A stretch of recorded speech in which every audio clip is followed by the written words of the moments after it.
Good morning बच्चों।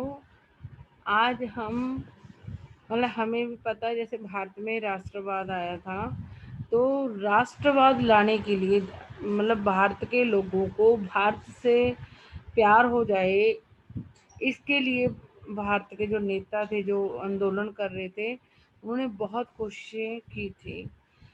Only Bharat में ही ये प्रॉब्लम नहीं थी कि भारत के लोगों को अपने देश से प्यार नहीं हो रहा था।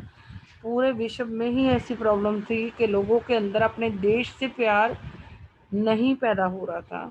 तो इसके लिए जो बड़े कलाकार हुए, उन्होंने फिर क्या करा, देश की कोई मूर्ति तो होती नहीं है, मैप होता है, तो उन्होंने देशों को नारी रूप देना शुरू कर दिया था। मतलब मानवीकरण, मानव के रूप में दिखाना शुरू कर दिया था। और मानव में भी औरत के रूप में, नारी रूप में ही हर देश को दिखाया जाता था। जैसे भारत को भारत माता के रूप में दिखाया गया, इटली को इटालिया के रूप में, जर्मनी को जर्मेनिया के रूप में।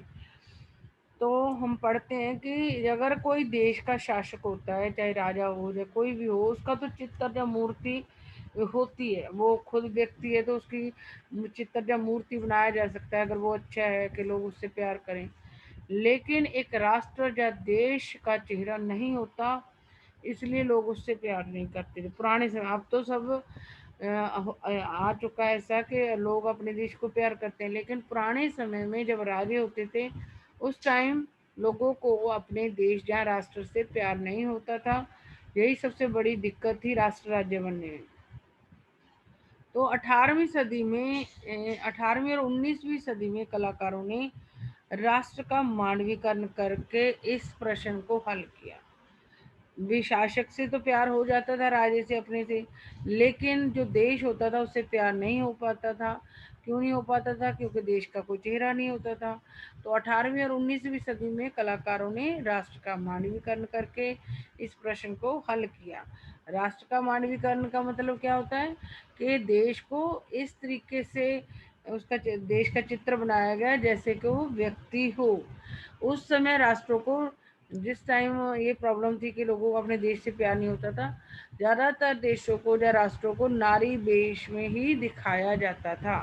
राष्ट्र को व्यक्ति का जामा पहनाते हुए जिस नारी रूप को चुना जाता था, वो असल जीवन में कोई महिला नहीं होती थी। मतलब देश के राजा से भी प्यार हो सकता था, शासक से, जो भी शासक होता था उससे प्यार हो सकता था, क्योंकि उसका चित्र या मूर्ति होती थी।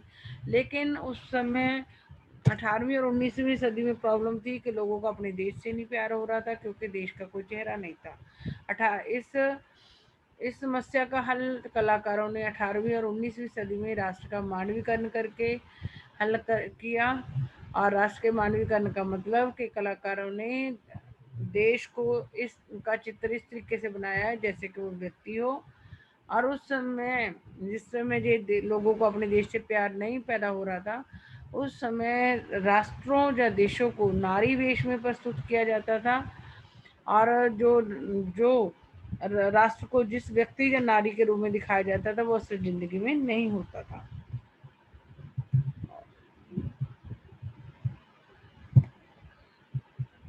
और आप फ्रांसीसी क्रांति के दौरान आप लोगों को पता होगा कि स्वतंत्रता, न्याय और गणतंत्र जैसे को विचारों को व्यक्त करने के लिए नारी रूप का प्रयोग हमने जो यूरोप में राष्ट्रवाद है उसमें देखा है। स्वतंत्रता को शुरू में फ्रेडरिक सारियो ने एक औरत के रूप में दिखाया गया।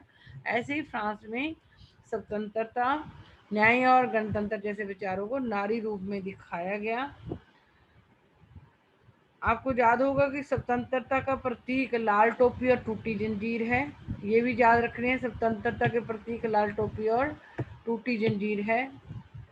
और इंसाफ को आमतौर पर एक ऐसी महिला के रूप में, इंसाफ भी याद रखना, आपने देखा होगा आंखों पे पट्टी बंधी हुई एक ऐसी महिला के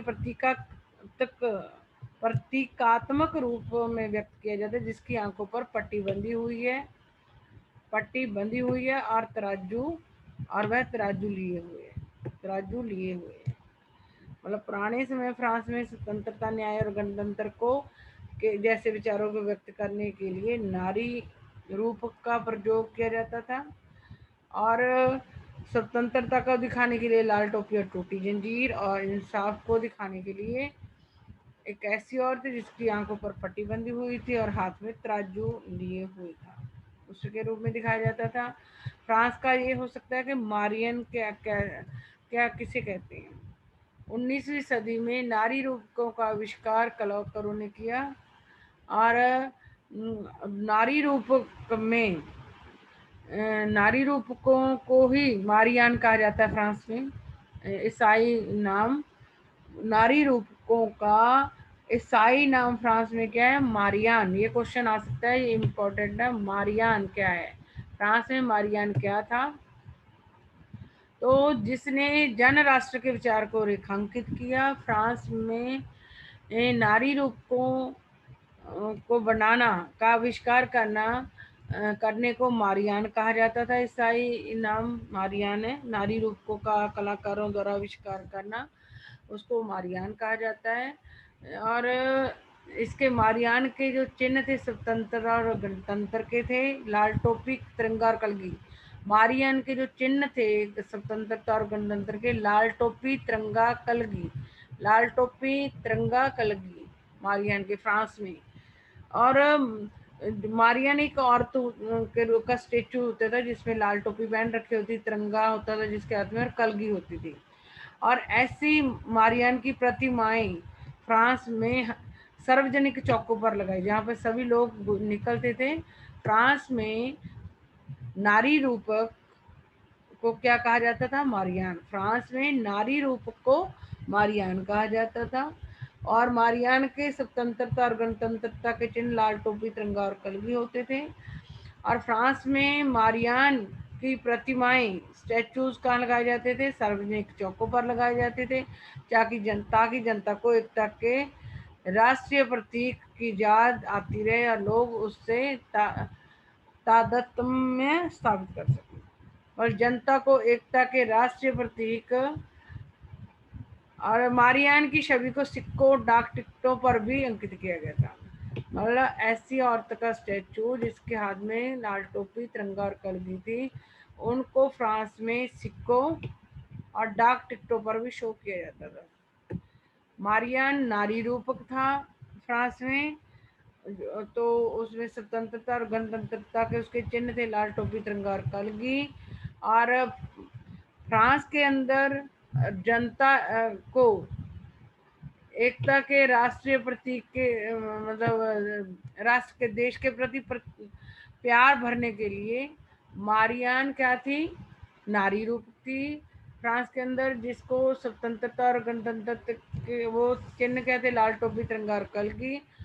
और देश के लोगों के अंदर देश के प्रति प्यार पैदा करने के लिए मारियान को सार्वजनिक चौकों पर लगाया जाता था और सिक्कों और डाक टिकटों पर भी छापा जाता था, ताकि देश के लोगों को जो एकता के जो राष्ट्रीय प्रतीक है उनका लाल टोपी, एकता के राष्ट्रीय प्रतीक लाल टोपी और तिरंगा की याद हमेशा बनी रहे। इसी तरह जर्मेनिया जर्मन राष्ट्र का रूपक बन गई थी। जहाँ जहाँ जर्मेनिया, ये रही जर्मेनिया। और आपको ये भी पता है जर्मेनिया के क्या था, जर्मेनिया ब्लूत वृक्ष के पत्तों का मुकुट पहनती थी, क्योंकि जर्मन ब्लूत वीरता का प्रतीक है। जर्मन की ये मारियन है फ्रांस की, जिसके स्वतंत्रता और गणतंत्र के चिन्ह लाल टोपी, तिरंगा और कलगी है। और मारियन की प्रतिमा कहाँ लगाई जाती थी, सार्वजनिक चौकों, सिक्कों और डाक टिकटों में, ताकि लोगों को एकता के राष्ट्रीय प्रतीक याद रहें। ये फ्रांस की बात है। और जर्मेनिया जर्मन राष्ट्र का रूप बन गई। और जर्मेनिया ब्लूत वृक्ष के पत्तों का मुकुट पहनती थी, क्योंकि जर्मनी में ब्लूत वीरता का प्रतीक है। जर्मन राष्ट्र की रूप कौन थी, जर्मेनिया, ये रही जर्मेनिया। और जर्मेनिया ब्लूत वृक्ष के पत्तों का मुकुट पहनती थी, क्योंकि जर्मनी में ब्लूत वीरता का प्रतीक है। तो आप लोग बार बार देखोगे तो समझ आ जाएगा। लेकिन एक और चीज़ दिखाती हूँ मैं आपको नेक्स्ट। ये देखो, ये गैरिबोल्डी है, जिसने दक्षिणी इटली पर स्पेन के पूर्व राजवंश के राजाओं को भगाया था। और ये सॉर्डी ने पीडमोंट का विक्टर एमेनुअल द्वितीय है। और व्यंग व्यंग चित्र है ये, इसमें देखो ये इटाली नाम को जूता पहनाया जा रहा है, क्योंकि सॉर्डी ने पीडमोंट का राजा बनाया गया था इसको। तो तो ये दिखाया गया कि इटली का जूता पहन, ये इस तरीके प्रतीक के रूप में दिखाया गया है। ये भी याद रखना है, बरतानी का यूनियन जैक झंडा था और राष्ट्रीय गान God save our Nobel king. तो बच्चों आपको ये समझ आ गया होगा, जो टॉपिक मैंने आज पढ़ाया है ये भी नया है। इसमें राष्ट्र की दृश्य कल्पना मैंने कोशिश की है बच्चों, लेकिन सुन लेना इस वीडियो को, ताकि आपका ये इसके प्रति जो डाउट है वो क्लियर हो सके। बाय बाय बच्चों।